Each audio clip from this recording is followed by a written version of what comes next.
7 years ago, we spun off a pre-clearance solution called Drivewyze. What I want to do is just step briefly through some of the technologies that are going to be at play. I'm happy to go into more detail later. And this isn't, I'm going to start with the pre-screening technology. So this is what will happen either at highway speed, as a truck is coming up to a way station, or as a truck is pulling into the way station.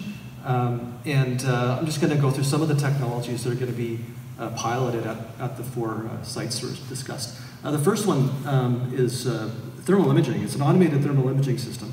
As a truck goes by, infrared takes a look at the brakes and at the bolts, and if it notices something wrong, it'll flag that information. This technology doesn't require any additional hardware. It's really designed as a software as a service. It's a cloud-based service that works on these devices that are already installed in the cab. This is a quiet video, but there's a specific and unique chime that tells you to pay attention, something's happening.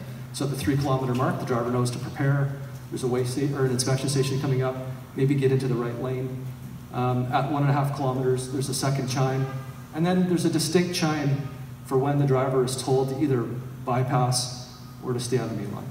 And so the more it's used, some drivers don't even need to look at the device. But more and more technology is being integrated into these devices. So they're electronic logs, they're GPS, they're dispatch, and they're also a pre-clearance system.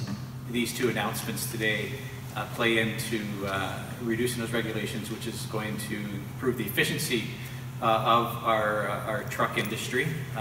It's also going to improve safety because I think it's going to give time back to the drivers to make their routes in a timely manner, as opposed to being either held up at inspection stations when they don't really need to be there, and then having to make up time to get their on-time delivery. So we're doing 2 things. We're improving safety, and we're improving the business outlook for Ontario's economy.